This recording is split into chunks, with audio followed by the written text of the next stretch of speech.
بسم الله الرحمن الرحيم. الحمد لله رب العالمين، والصلاة والسلام على أشرف الأنبياء والمرسلين، نبينا وإمامنا محمد وعلى آله وصحبه أجمعين. أما بعد،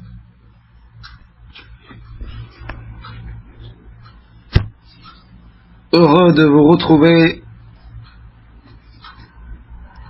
dans cette soirée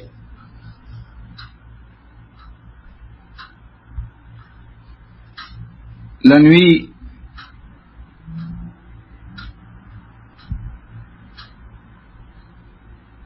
du lundi 5 Muharram, 5 al-Muharram 1439 de l'Hégire, correspondant au 25 septembre 2017, afin de lire ensemble Kitab al-Tawhid de l'imam Muhammad ibn Abdul Wahhab rahimahullah, avec le commentaire de l'éminent savant Faisal bin Abdul Aziz al-Mubarak rahimahullah. On s'est rendu au 18e chapitre de ce livre, sans compter l'introduction. Ce chapitre qui s'intitule Babu ma jaa anna sababa kufri bani Adam wa tarkihim dinahum huwa al-ghuluw fi as-salihin.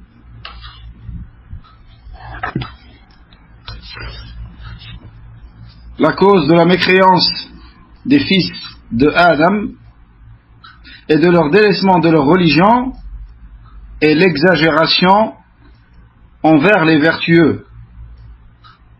Et l'exagération envers les vertueux.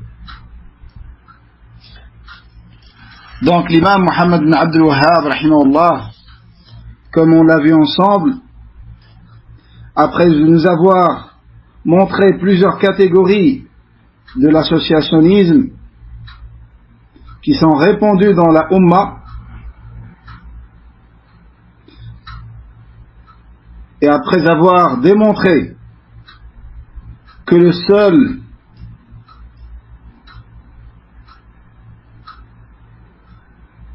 qui détient le profit pour le serviteur et qui est capable de repousser le mal de lui, c'est Allah Azza wa Jal seul, et que la créature, quel que soit son statut et quel que soit son rang auprès d'Allah Azza wa Jal, elle ne possède rien de tout cela. Donc après tout ce qui a précédé, c'est comme si quelqu'un a posé la question: quelle est la cause, malgré l'évidence de shirk, de l'associationnisme, quelle est la cause qui fait que les gens tombent malgré tout cela dans shirk? L'auteur rahimahullah a fait ce chapitre pour nous démontrer, avec les preuves comme d'habitude tiré du livre d'Allah et de la sunna de son prophète alayhi salatu wassalam, que la cause principale de l'égarement des fils de Adam et du délaissement de leur religion, et leur religion c'est Tawhid, en tombant dans le shirk, c'est l'exagération envers les vertueux et les pieux. Et ça, de toute manière, comme il a dit Cheikh Abdurrahman bin Qasim dans son commentaire sur Kitab Tawhid, de toute manière, ça c'est la cause du premier shirk qui a eu lieu sur terre, comme nous allons le voir dans ce chapitre bi'idhnillahi ta'ala.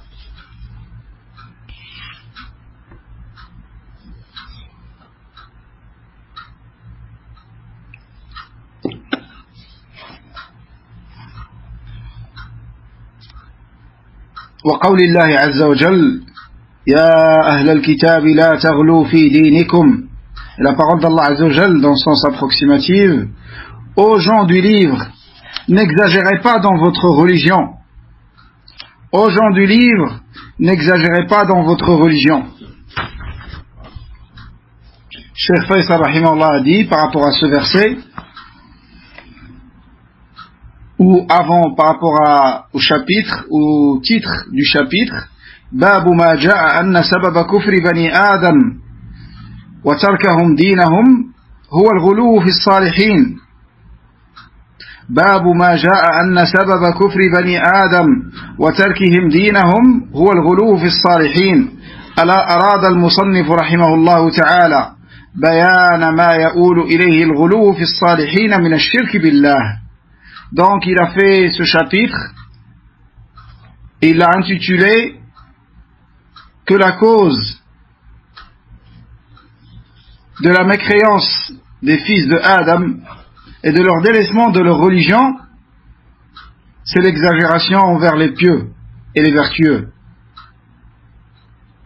Il a voulu, rahimahullah, il a dit Cheikh Faisal, que l'auteur a voulu, par ce titre, montrer vers quoi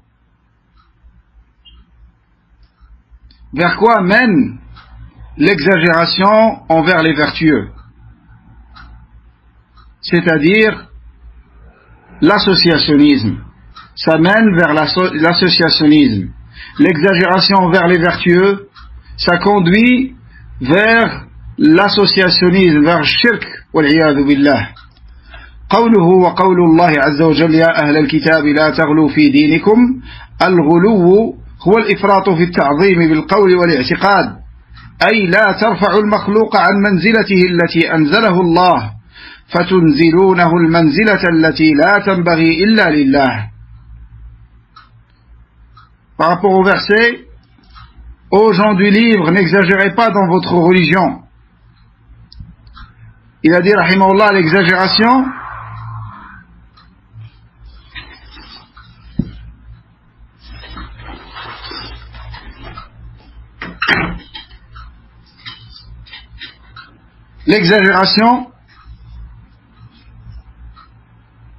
c'est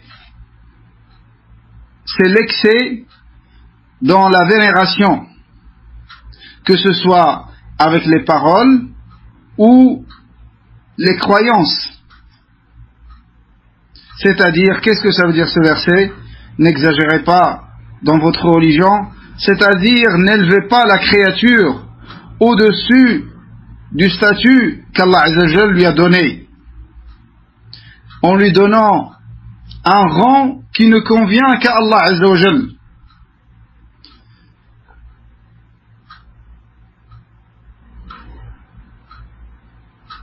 والخطاب وإن كان لأهل الكتاب فإنه عام يتناول جميع الأمة تحذيرا لهم أن يفعلوا بنبيهم صلى الله عليه وسلم فعل النصارى في عيسى واليهود في العزير، كما قال تعالى ألم يأن للذين آمنوا أن تخشع قلوبهم لذكر الله وما نزل من الحق ولا يكونوا كالذين أوتوا الكتاب من قبل فطال عليهم الأمد فقست قلوبهم وكثير منهم فاسقون. ولهذا قال صلى الله عليه وسلم لا تطروني كما أطرت النصارى ابن مريم إنما أنا عبد فقولوا عبد الله ورسوله.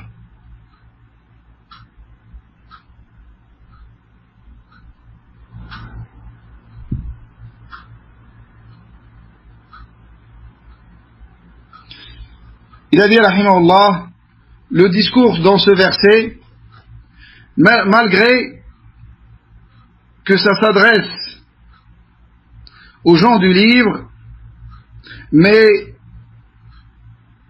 son sens est général. Ça englobe également cette communauté, la communauté de Muhammad sallallahu alayhi wa sallam, et ça représente une mise en garde pour eux également de faire de leur prophète ce que les chrétiens ont fait de Isa alayhi salam, alayhi salatu wassalam, et ce que les juifs ont fait de l'Uzair alayhi salatu wassalam. Comme Allah Azza wa Jalla dit dans le sens approximatif du verset, le moment n'est-il pas venu pour ceux qui ont cru que leur cœur s'humilie à l'évocation d'Allah et devant ce qui est descendu de la vérité, c'est-à-dire le Coran, et de ne point être pareil à ceux qui ont reçu le livre avant eux.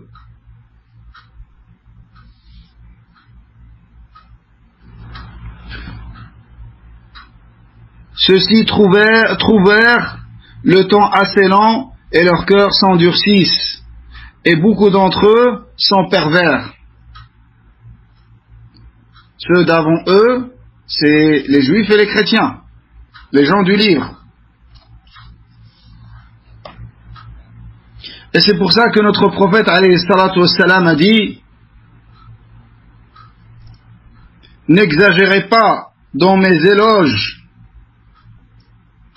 comme l'ont fait les chrétiens avec le fils de Maryam, Isa alayhi salam. Car je suis un serviteur. Alors dites, serviteur d'Allah et messager.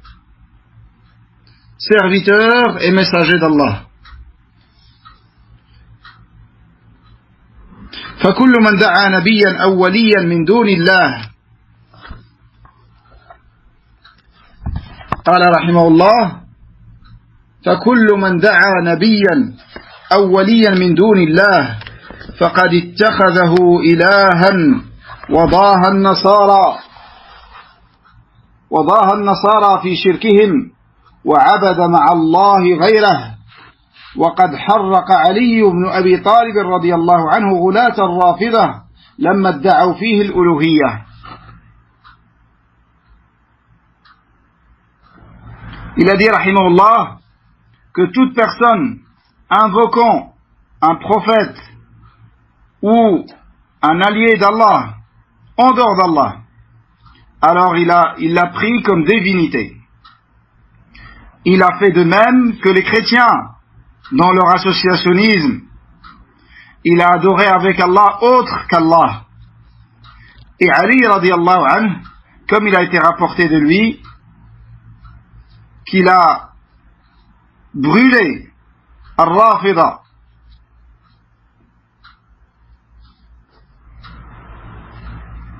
il a brûlé Al-Rafida quand ils ont prétendu qu'il était une divinité, Ali radiallahu anhu. Ils ont divinisé Ali radiallahu anhu. Et ce qui est voulu par Rafida ici, c'est As-Saba'iyya, les suiveurs de Abdullah ibn Saba, celui qui était appelé le fils Ibn Sauda, le fils de la noire. C'était un juif qui a montré qu'il était devenu musulman. Et c'est lui qui a divinisé Ali radiallahu anhu. Il a dit à ses suiveurs que Ali est une divinité. Et Rafida, Cheikh a utilisé le terme Rafida, car Rafida sont sortis de cette secte égarée, qui est Saba'iyya. Car au début, ils ont prétendu l'amour de la famille du prophète alayhi salatu wassalam, et de vouloir défendre leurs droits.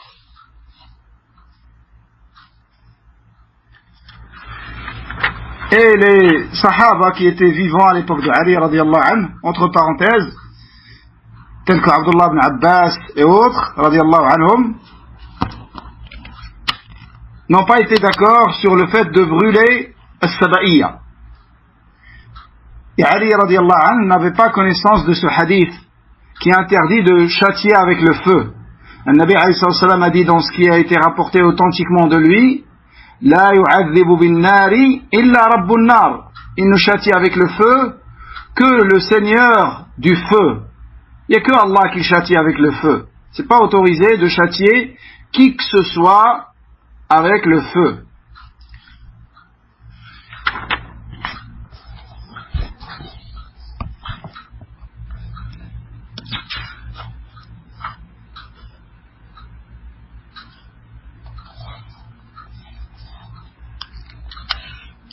قوله عن ابن عباس في قول الله تعالى وقالوا لا تذرن آلهتكم ولا تذرن ودا ولا سواعا ولا يغوث ويعوق ونسرا قال هذه أسماء رجال صالحين من قوم نوح أي فصارت صورهم بسبب الغلو فيهم أصناما تعبد من دون الله أما ود فكانت لكلب بدومة الجندل وأما سواع فكانت لهذيل وأما يغوث فكانت لمراد وأما يعوق فكانت لهمدان وأما نصر فكانت لحمير. Donc ensuite il a cité le deuxième dalil cité dans ce chapitre dans l'authentique, c'est-à-dire dans l'authentique de l'imam al-Bukhari, selon Abdullah ibn Abbas radiyallahu anhuma, il a dit par rapport à ce verset, dans son sens approximatif, et ils ont dit n'abandonnez jamais vos divinités, et n'abandonnez jamais Wad, et Suwa', et Yarouth, et Ya'ouq, et Nasr. Abdullah ibn Abbas a dit, ce sont les noms de certains hommes vertueux du peuple de Nuh alayhi salam. Lorsqu'ils sont décédés, le shaitan a insufflé au peuple de Nuh d'ériger des statues représentant ces hommes vertueux et de les placer là où ils avaient pour habitude de s'asseoir et de les nommer du nom de ces défunts. Effectivement, ils l'ont fait, et les statues, dans un premier temps, n'étaient pas adorées, jusqu'à ce que ceux qui ont pris ces statues uniquement pour le rappel, et pour se rappeler toujours le bien auquel il les appelait, ces 5 hommes qui étaient des vertueux, après la mort de cette première génération, et une fois que la science fut oubliée, ils étaient adorés.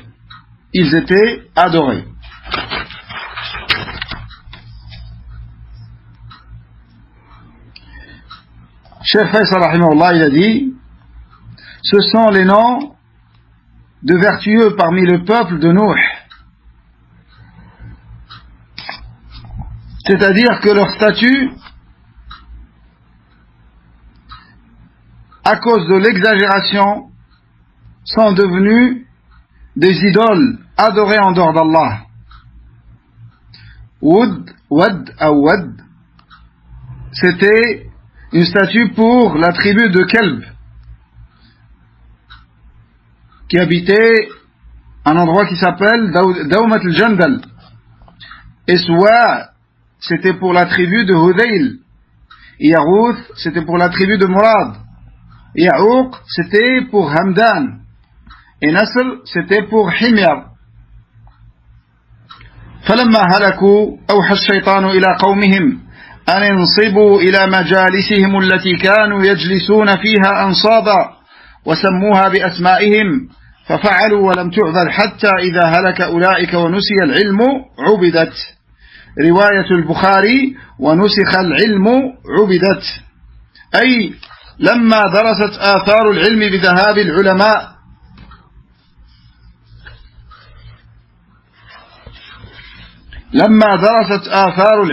بذهاب العلماء وعم الجهل حتى صاروا لا يميزون بين التوحيد والشرك عبدوها مع الله ظنا منهم أنه ينفعهم عند الله. Après la mort de ces hommes parmi le peuple de Nuh qui ont dressé ces statues de ces 5 hommes vertueux et ils les ont appelés avec leur nom, donc dans un premier temps ils n'étaient pas adorés, mais après la mort de cette première génération et après que la science fut oubliée, ils les ont adorés. Ensuite, ils les ont adorés. Dans la version de l'imam al-Bukhari, il a dit وَنُسِخَ الْعِلْمُ, et après que la science a été abrogée. C'est le même sens.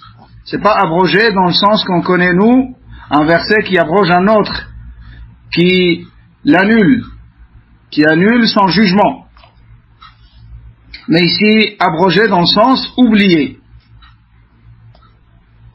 Ils les ont adorés. C'est-à-dire après la disparition des savants. Après la disparition des savants et après l'oubli de la science et après que l'ignorance se soit propagée au point où il ne distinguait plus l'associationnisme du tawhid. Il ne distinguait plus al-shirk du tawhid. Ensuite, ils les ont adorés en pensant qu'ils leur seront profitables et bénéfiques auprès d'Allah.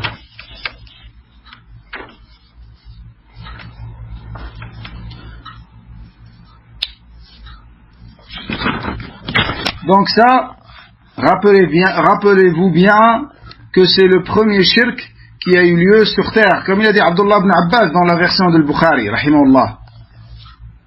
Le premier shirk qui a eu lieu sur terre, c'est celui-là. C'est le shirk qui a eu lieu dans le peuple de Nuh alayhi salam. Avant, il y avait 10 siècles entre Nuh et Adam, dans lesquels il n'y avait aucune forme de shirk. Il y avait des péchés, mais il n'y avait pas de shirk. Tout le monde était sur tawhid. Et la première fois que le shirk a eu lieu sur terre, c'est dans le peuple de Nuh. Et dès que le shirk a eu lieu, Allah Azza wa Jalla a envoyé pour la première fois un messager pour les gens de la terre. Avant Nuh alayhi salam, il n'y avait que des prophètes. Nuh alayhi salam, c'est le premier messager qui a été envoyé aux gens de la terre. Et ça démontre la gravité de shirk. La gravité de shirk. Il y a eu des péchés, Allah n'a pas envoyé de messager. Et le messager, c'est un niveau supérieur au prophète.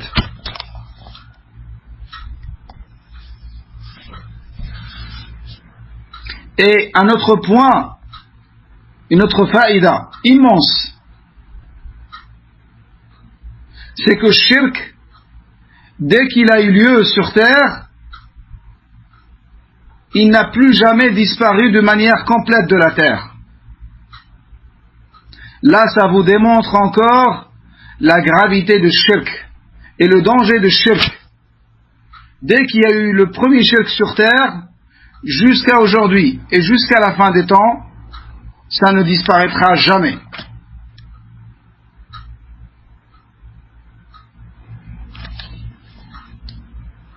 C'est pour ça, il ne faut pas minimiser la gravité de shirk. Il faut avoir très peur de shirk, comme on l'a vu dans les premiers chapitres de ce livre. Plus tu es ancré dans le tawhid, et plus tu connais le tawhid, et plus tu apprends le tawhid, et plus tu pratiques le tawhid, plus tu vas avoir peur de s'en opposer. Plus tu vas avoir peur de shirk. Et non pas tu vas te sentir en confiance. Alhamdulillah, j'ai étudié tel livre et tel livre sur tawhid. J'ai mémorisé tel et tel livre sur tawhid. Alhamdulillah, je connais. Ça, c'est la parole d'un ignorant qui ne connaît pas encore tawhid. Mais celui qui connaît tawhid, il va avoir très peur, à l'instar de l'imam des Muwahhidin, Ibrahim alayhi salam. Il a invoqué Allah afin de le sauver et de le préserver d'adorer les idoles.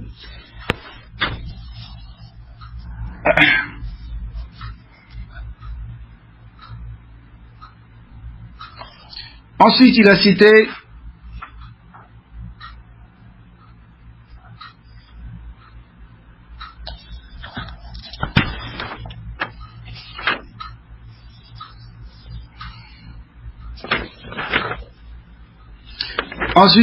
hadith Umar radiyallahu anhu أن رسول الله صلى الله عليه وسلم قال لا تطروني كما أطرت النصارى ابن مريم إنما أنا عبد فقولوا عبد الله ورسوله أخرجاه.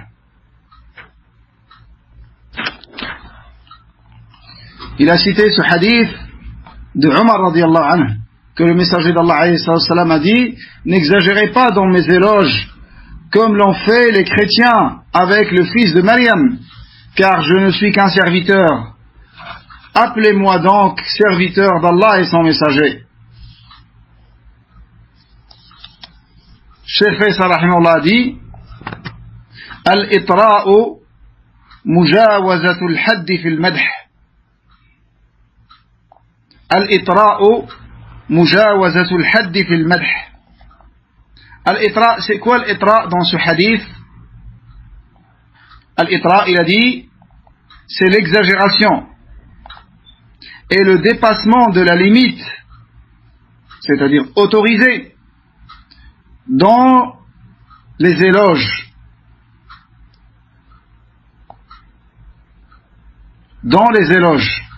même si c'est vis-à-vis du prophète alayhi salatu wassalam.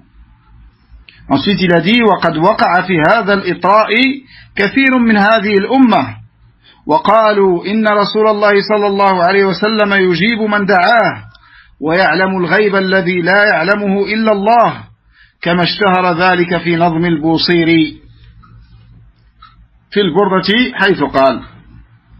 Et beaucoup de cette communauté, parmi les gens de cette communauté sont tombés dans cette exagération.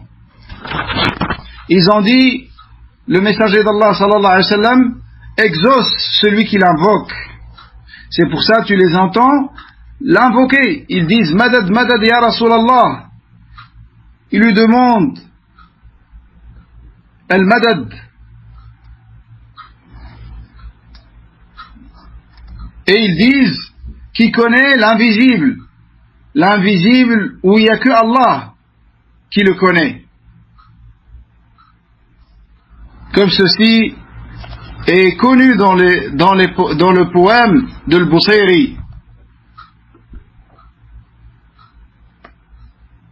Al-Busayri, c'est un homme qui est décédé et qui est né en l'an 601 de l'Hégire, en Égypte. Et c'est un soufi qui suivait at-tariq al-Shadhiliya. Il suivait la méthode Shadhiliya. Et il a des poèmes dans lesquels il a voulu faire le madh de Nabi alayhi salatu wassalam, mais il est tombé dans une exagération extrêmement grave, comme nous allons le voir. Il a décrit le prophète alayhi salatu wassalam d'une manière, comme ils disent les savants, s'il avait décrit Allah de cette manière, ça aurait été bon, ça aurait été juste, mais décrire le prophète ainsi, c'est lui donner des choses qui ne conviennent qu'à Allah Azza wa Jal. Le prophète alayhi salam, il n'accepte pas ça. Il n'accepte pas ça. Au contraire, il a été envoyé pour combattre al-shirk. Comment il va accepter que tu fasses du shirk et à son sujet, à son égard? Wal-iyadhu billah. Donc le Busayri, il a dit: يا أكرم الخلق مالي من ألوذ به سواك عند حدوث الحادث العمم. يا أكرم الخلق مالي من ألوذ به سواك عند حدوث الحادث العمم. Il dit au sujet du prophète alayhi salam: ô toi, la meilleure, la plus noble de toutes les créatures, je n'ai personne auprès duquel chercher refuge quand je suis touché par les catastrophes, les catastrophes générales qui englobent toutes choses. Ensuite il a dit: فَإِنَّ مِنْ جُودِكَ الدُّنْيَا وَضَرَّتُهَا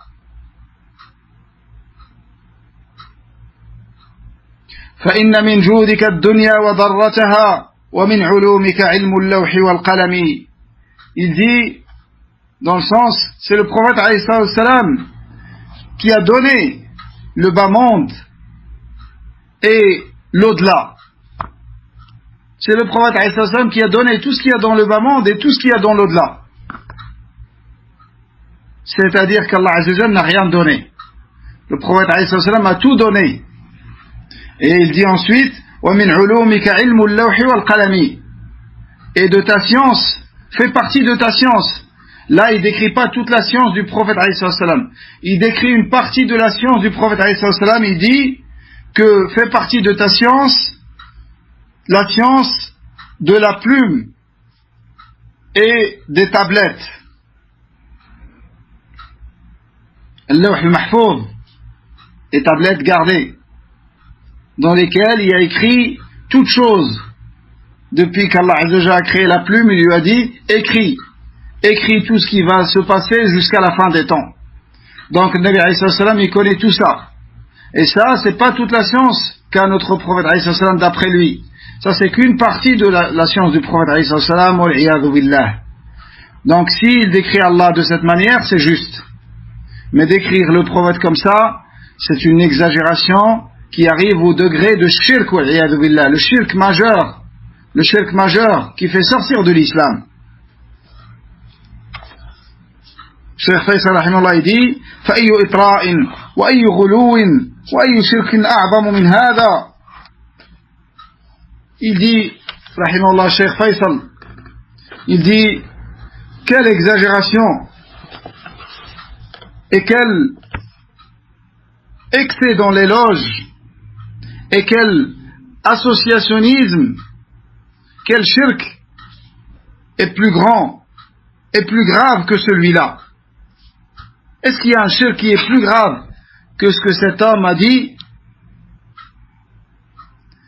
قال الله تعالى قل لا أملك لنفسي نفعا ولا ضرا إلا ما شاء الله ولو كنت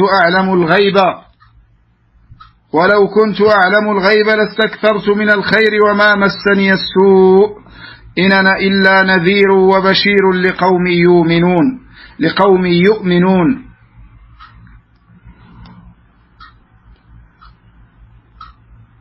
Dans le sens approximatif de ces versets, donc Allah Azza wa Jalla dit, écoutez ce que Allah Azza wa Jalla dit et comparez-le à ce que cet homme a dit, tout en sachant que les poèmes de cet homme, le Busayri, que ce soit celui qui s'appelle Al-Burda ou le Hamziya, sont lus dans énormément de mosquées sur terre. Et même, il y a des pays dans lesquels ils écrivent ces poèmes avec de l'or.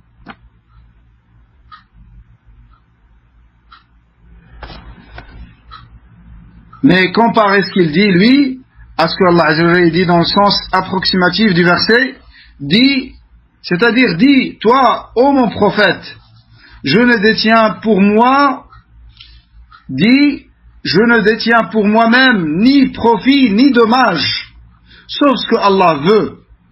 Et si je connaissais l'inconnaissable, j'aurais eu des biens en abondance et aucun mal ne m'aurait touché. Je ne suis pour les gens qui croient qu'un avertisseur et un annonciateur. Subhanallah. Regardez comment ce verset, subhanallah, il réplique à tous ceux qui prétendent connaître l'inconnaissable concernant l'invisible.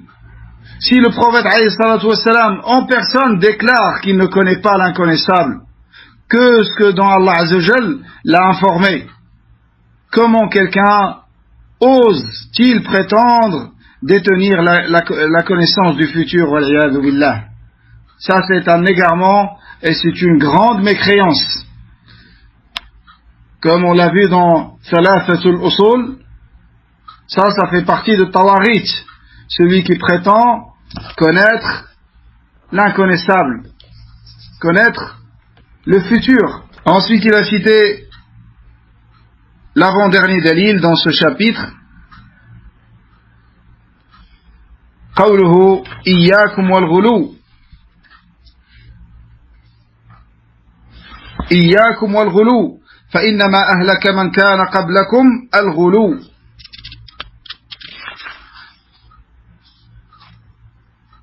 Donc le prophète alayhi salam a dit, prenez garde à l'exagération, car c'est ce qui a causé la perte de ceux qui vous ont précédés.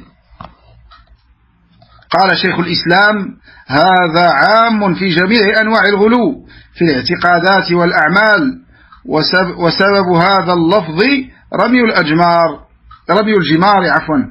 وسبب هذا اللفظ رمي الجمار. Donc il a rapporté la parole de Cheikh Islam Taymiyyah rahimahullah. Il a dit ce hadith est général dans toutes les formes de l'exagération. Cette mise en garde, elle concerne toutes les formes d'exagération, que ce soit dans les croyances ou que ce soit dans les actes, paroles et actes. Mais la cause de ce hadith, c'est l'exagération, c'est la mise en garde contre l'exagération dans la lapidation des stèles. Quand le prophète a enseigné aux compagnons avec quoi on lapide la stèle, avec des pierres plus grandes qu'un pois chiche et plus petites que les fèves. Et il a dit, soyez en garde contre l'exagération. Malgré que le hadith il est cité par rapport à ça, mais ça englobe toutes les formes d'exagération, comme il a dit Cheikh Islam Taymiyyah rahimahullah.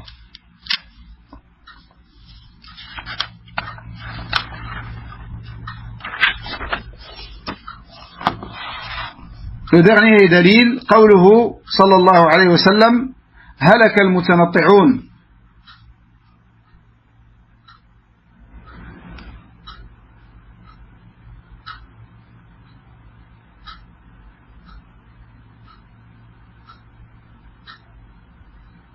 هلك المتنطعون.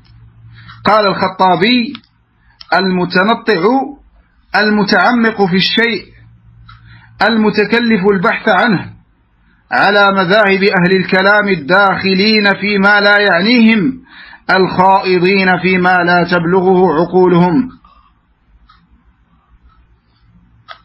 Donc par rapport au dernier hadith qui a été cité dans l'authentique de l'imam Muslim, selon Ibn Mas'ud, le messager d'Allah a dit هلك المتنطعون. Ils sont en perte ceux qui exagèrent. Et il l'a répété 3 fois. Al-Khattabi rahimahullah a dit Al-Mutanatti' c'est celui qui rentre en profondeur dans les choses et qui tombe dans l'exagération en essayant d'approfondir des choses qui n'ont pas d'intérêt pour lui et qui rentre dans des points que sa raison ne peut jamais atteindre. ومن التنطع الامتناع من المباح مطلقا كالذي يمتنع من أكل اللحم والخبز ومن لبس الكتان والقطن ولا يلبس إلا الصوف ويمتنع من نكاح النساء ويظن أن هذا من الزهد المستحب. انتهى وبالله التوفيق. Et fait partie de التنطع, fait partie de التنطع, cette exagération,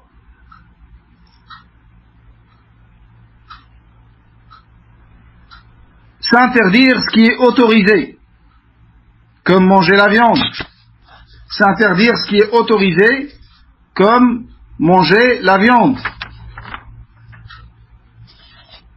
Ou porter des vêtements en coton ou en tissu, en lin, le tissu du lin, ou le coton.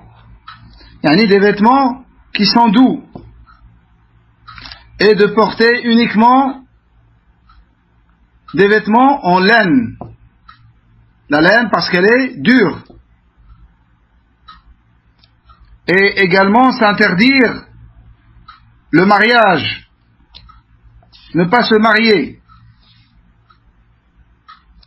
et croire que cela fait partie de l'ascétisme recommandé, et croire que cela fait partie de l'ascétisme et du zuhd, le délaissement du bas monde, autorisé et recommandé, ce qui est complètement faux.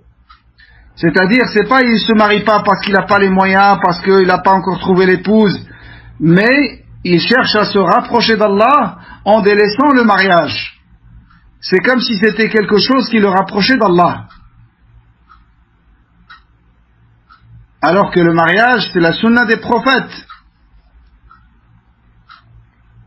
Ou, pour quelqu'un qui a les moyens, il va porter des vêtements usés, des vêtements qui ne sont pas doux, comme si c'était une adoration. Sahaba qui portaient des vêtements comme ça, c'est par manque de moyens. C'était pas choisi pour eux. C'était pas, ils ont voulu ça. C'est pas une adoration de porter un vêtement déchiré, un vêtement. Au contraire, si Allah t'a accordé des bienfaits, Allah aime voir ses bienfaits sur son serviteur, sans, bien évidemment, tomber dans l'exagération, ni dans l'ostentation, ni dans les choses qui sont mauvaises. Également, il se privait, ces sophis ignorants, il se privait de manger la viande.